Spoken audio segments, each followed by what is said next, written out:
Hello, not on camera today because I'm still a bit coffee spluttery, but this is only a quick video or a quick live stream. In fact, I am just doing a gut reaction to the ITVX drama series, Archie. If you haven't heard of it or don't know what it's about, fear not. I'm going to give you a quick rundown of what it's about, and then I'll tell you whether or not I think you should watch it. So, Archie is starring an actor, Jason Issacs, who I've met and spoken to on more than one occasion. Last time I spoke to him was for quite a while ago now, but he's a very nice man, and I think one of the best and most talented British actors working today. I did think actually he was going to end up playing Bond. And I did have that conversation with him at one point. But he said that he didn't really want to play a defining career character like that. So I get that. I think he would have made a good Bond. So what is Archie about? Okay, so it's a 4-part drama series available on ITV1. Each part is about 45 minutes in length. It tells the story of the actor Cary Grant, whose real name was, in fact, Archibald Leach. And many of you won't know this, but Cary Grant, who, of course, was a Hollywood screen legend in the 50s and 60s, starred in films like North by Northwest, had a string of affairs with gorgeous and pretty women, 3 failed marriages, I believe.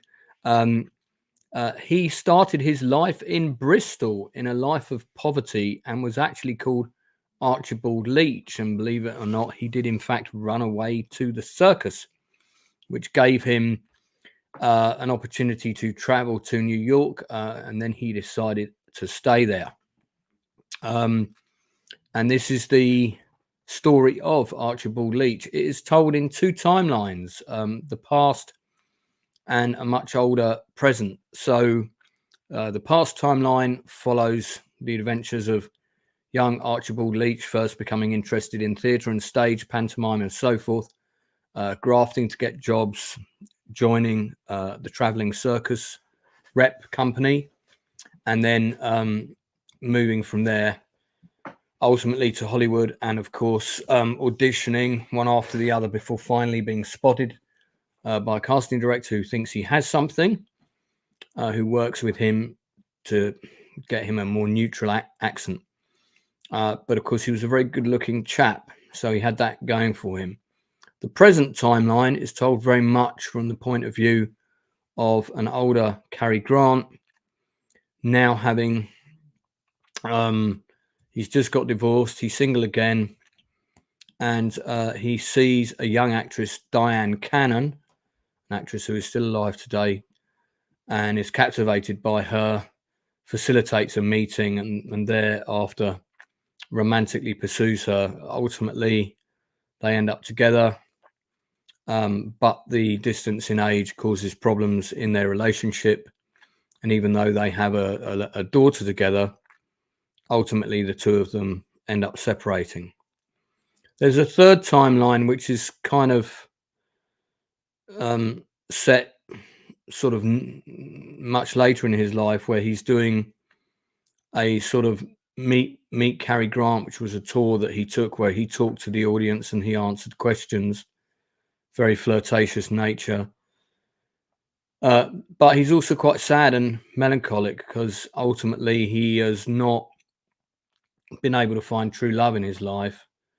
And I think he's a man who's very set in his ways, and ultimately that is also his undoing, which means that despite the initial glamour and attraction that people have to him as a man to live with, his habits and his demands make him impossible.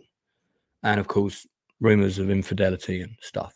So that's what you're going to get if you watch Archie. Is it any good? Well, I have to say that's going to partly depend on if you're interested in the subject matter. If you like biopics, if you like stories that flash back to the golden age of Hollywood, and if you like Jason Issacs as an actor, and in my case, the answer to all 3 of those questions is a resounding yes.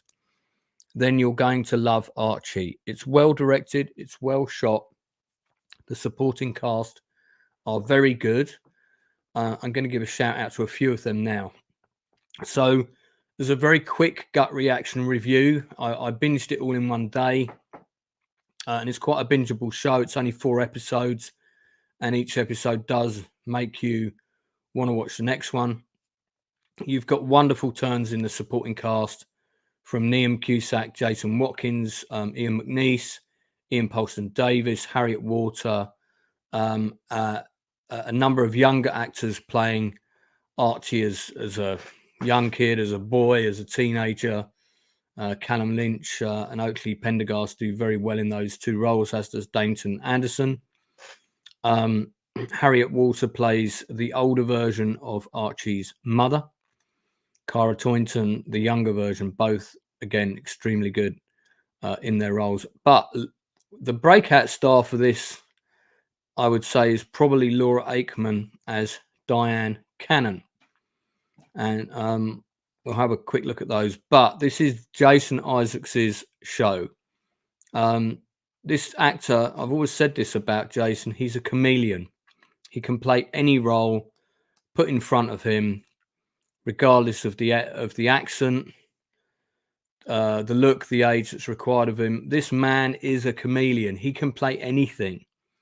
If you needed this guy to play George Bush on a stage one night, and the next night, you needed him to play Lord Nelson on stage another night, he would do both performances flawlessly, and each would be unrecognizable from the other. He's one of the most versatile and powerful actors working today, and boy, what presence.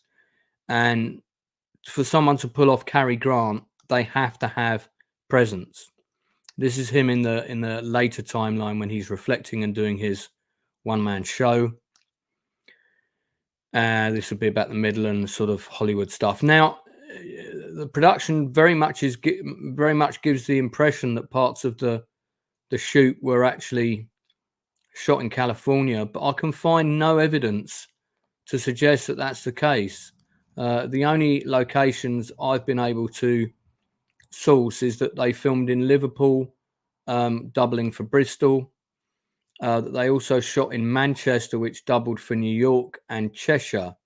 I don't know where in Cheshire might have doubled for the California coast, but they shot in the summer of 2022, and that was a hot summer. So maybe they were able to pull it off with the placement of a few careful plants, as is seen in this shot. So if it was filmed overseas in part, that would not surprise me. But I think with some very clever photography and lighting, as seen here, I believe they were able to shoot the entire show in the UK. This is Laura Aikman as Diane Cannon. She is absolutely fantastic in this. It is very much a talking heads piece. The drama all revolves around really the issues that Archie creates for himself in the present timeline, and in the past, the will he or won't he make it. That of itself isn't that gripping, and this is really a show that sinks or swims on the performances and the dialogue. Fortunately, the dialogue by Jeff Pope is absolutely cracking. The direction by Paul Andrew Williams is spot on. And last but by no means least, the performances of all the cast are absolutely outstanding.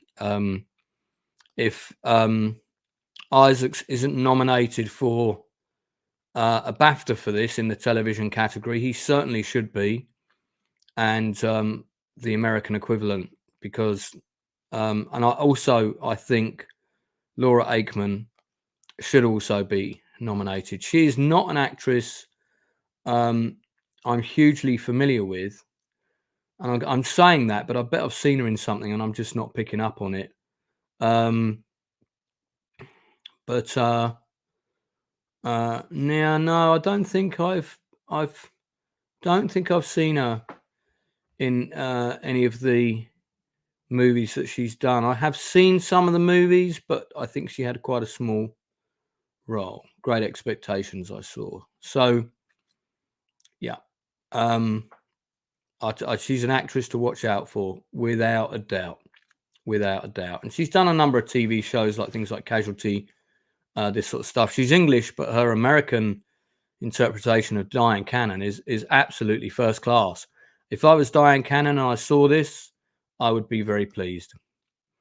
And I think Cary Grant would be too. This is just a gut reaction review. It's very short. That's probably all I've got to say on it. I just want to say a quick hello to the people in the chat. Desert Phoenix, thanks for popping in. I am going to do a gaming stream again soon, mate. I'm just waiting for my voice to get a bit better because I have to do lots of talking in one of those. Good to see you, Melvin. I'll be back over again on With Nail and I in a sec. What caliber of actress is Diane? Laura Aikman, first class. My overall rating for this show is a solid 8 out of 10. If I was rating it out of 5, it would be a solid 4 out of 5. I highly recommend it. It's not just for fans of Cary Grant. You can catch it on BritBox or ITVX. BritBox if you're overseas. If you have any vague interest in, the history of Hollywood, you'll like this. If you like Jason Issacs, you'll like this. If you just want to see a really well acted sort of historical drama, you're going to like it. So it's a pretty good piece of television, and my credit to the production team, Jeff Pope, who created it. They've done an outstanding job, and I think Cary Grant would be very pleased. That's it from me. I'm going to be back over on Cannoli's channel in a few hours doing Die Hard 2. I'm also on the With Nail and I stream on Stupendo's channel. I was on there earlier. I'm jumping back on it now. And I am on my own channel tomorrow with the Nielsen ratings at 10:30. Prior to that, I'll be on the Critical Drinkers channel, I think at 7 o'clock, if that's all still going ahead. I believe it is, where we'll be talking about Napoleon with one of the people on the production. Until then, take care from me. And don't forget to tell the people that you care about that you love them.